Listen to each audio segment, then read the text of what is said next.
بسم اللہ الرحمن الرحیم الصلاۃ والسلام علیک یا سیدی یا رسول اللہ وعلی آلک واصحابک یا سیدی یا حبیب اللہ۔ حضور داتا گنج بخش علی بن عثمان حجویری رحمت اللہ تعالی علیہ بڑے باکرامت ولی، بے بدل عالم، زہد و تقوی کا پیکر اور سرخیل اولیاء گزرے ہیں۔ 431 ہجری میں آپ غزنی سے لاہور تشریف لائے۔ دریائے راوی کے کنارے آپ نے ڈیرا لگایا۔ یہاں ہندو آبادی بھی بستی تھی۔ ایک ہندوؤں کا وڈیرا تھا، سردار تھا، جسے رائے راجو جوگی کے نام سے پکارا جاتا تھا۔ رائے راجو جوگی۔ لوگ مسلمان بھی اور غیر مسلم بھی جنہوں نے گائیں بھینسیں رکھی ہوئی تھی، وہ اپنے مویشیوں کا دودھ کچھ حصہ رائے راجو جوگی کو پیش کرتے اور باقی حصہ فروخت کرتے یا استعمال میں لاتے۔ یہ سب کا معمول تھا، اکثریت آبادی کا، کہ اپنے مویشیوں کے دودھ میں سے اس ہندو رائے راجو جوگی کے لیے نذرانے کی خاطر کچھ دودھ سپیر کیا کرتے۔ حضور داتا صاحب کو پتہ چلا تو آپ نے ان لوگوں سے جو آپ کی خدمت میں حاضر ہوتے تھے سوال کیا کہ آپ لوگ ایسا کیوں کرتے ہو؟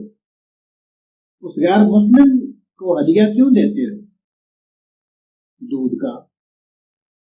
تو جواب ملا کہ حضرت جی، اگر ہم ایسا نہ کریں، اس کو تھوڑا سا دودھ ڈونیٹ نہ کریں، گفٹ نہ کریں، تو پھر ہمارے مویشیوں کے تھنوں سے دودھ کی بجائے خون آنا شروع ہو جاتا ہے۔ اس لیے کہ وہ جادو ٹونے استدراج کا ماہر ہے۔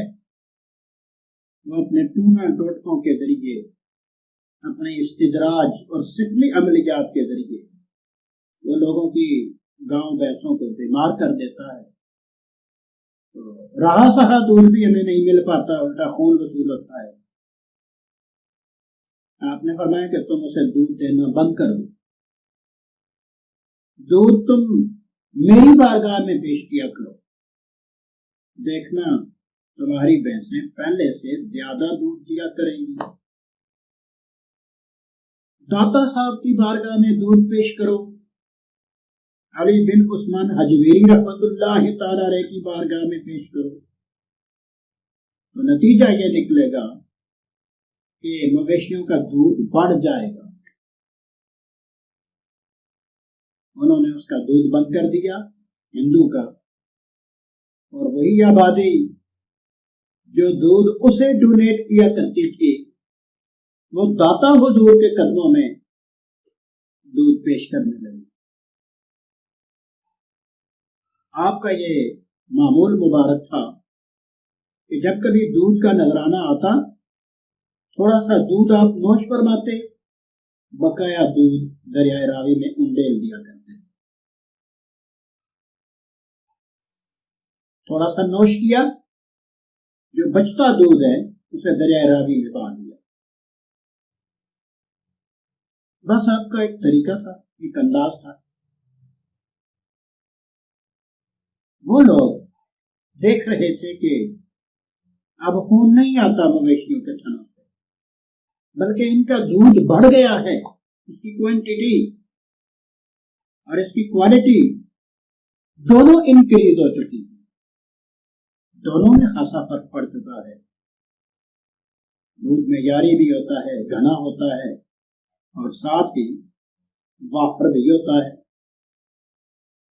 رائے راجو جوگی کو پتا چلا کہ مسلمانوں کا ایک فقیر بنش آدمی، ایک ولی اللہ اور ایک درویش دریائے راوی کے کنارے آ بیٹھا ہے، اور یہ دودھ اس کے پاس چڑھاوا چڑھاتے ہیں، مویشیوں کا دودھ بڑھ جاتا ہے، وہ خون وون والا وہ سفلی عمل میرا باطل ہو گیا ہے۔ وہ داتا گنج بخش رحمت اللہ تعالی علیہ کی بارگاہ میں حاضر ہو گیا، عرض کرنے لگا کہ حضور علی بن عثمان حجویری، آپ نے میرا دودھ تو بند کروا ہی دیا ہے، اب مجھے کوئی اور کمال دکھا دیجیے۔ دودھ تو بند کروا دیا ہے، میں آپ کے پاس آیا ہوں آپ کا کوئی دوسرا کمال دیکھنے کے لیے۔ حضور داتا صاحب نے فرمایا کہ کمال میں نہیں دکھاؤں گا، پہلے کمال تو دکھائے گا، میرا کمال تو بعد کی بات ہے نا۔ تو جو جوگی بنا پھرتا ہے اور بہت بڑا کوئی درویش اپنے آپ کو سمجھتا ہے اپنے خیال کے مطابق، اور اپنے مذہب کے تو نے بڑے چلے وغیرہ کر رکھے ہیں، تو کمال دکھا۔ اس نے استدراج کے ذریعے، جادو ٹونوں کے ذریعے، سفلی عملیات کے ذریعے اتنی مہارت حاصل کر رکھی تھی کہ وہ اڑ سکتا۔ اس نے اپنے ٹونوں ٹوٹکوں کو دہرایا، عمل میں لایا، ان کی ریاضت کی، اس کے بل بوتے پر وہ اڑنے لگا۔ جب وہ تھوڑی سی بلندی پر اڑ رہا تھا، داتا حضور نے اپنے قدم مبارک سے اپنی کھڑام مبارک اتاری، نالے پاک اتاری، جوتا مبارک اتارا، اور اتار کر نا اپنا جوتا مبارک ہوا میں لہرایا۔ جب زور سے لہرایا نا، وہ جوتا رائے راجو جوگی کے سر پر برسنے لگا، ٹھک ٹھک ٹھک، وہ نیچے آ گیا۔ اسے پتا چل گیا کہ معاملہ کچھ اور ہے،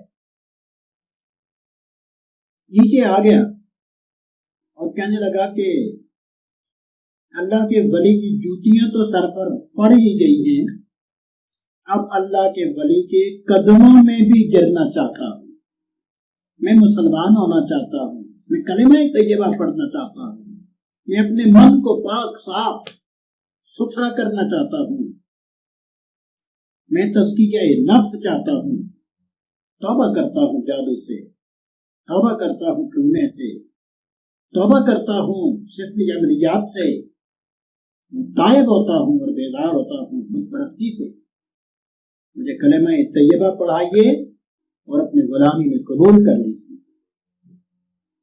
حضور داتا گنج بخش علی بن عثمان حجویری رحمت اللہ تعالی علیہ نے اسے کلمہ طیبہ پڑھایا اور علوم و معارف سکھائے، اس کا سینہ روشن ہوا اور وہ پھر مرید بن گیا۔ آپ نے شیخ ہندی کے نام سے اسے نوازا، اسلامی نام رکھا شیخ ہندی، اور پھر وہ شیخ ہندی ایسے بنے کہ نسل تک داتا حضور کے تابع دار بن گئے، وفادار غلام بن گئے، اپنی نسلوں کو بھی سمجھا گئے کہ داتا حضور کی خدمت کرتے رہنا ہے اور فیض پاتے رہنا ہے۔ اور داتا صاحب کے مزار کے صحن پاک میں، داتا صاحب کے مزار سے کچھ فاصلے پر ہی شیخ ہندی کی بھی قبر مبارک ہے، اور ان کی جو نسل ہے ان کے بارے میں بھی شنید ہے کہ وہ داتا صاحب کے مزار پاک کا بہت خیال رکھتے ہیں، اور بہت احترام کرتے ہیں اور بہت آداب بجا لاتے ہیں. یہ فیض ہوتا ہے اولیاء اللہ کا. اس کی وجہ سے بہت سے لوگوں کے سینے روشن ہوئے، زندگیاں بدل گئیں، قسمتیں تبدیل ہو گئیں اور ایمان اور اعمال صالحہ کی دولت سے وہ مالا مال ہو گئے. رب تعالی ہمیں اولیاء اللہ کا دامن تھامنے کی توفیق عطا فرمائے. وما علینا الا البلاغ. پیا داتا پیا داتا پیا داتا پیا داتا پیا کر دو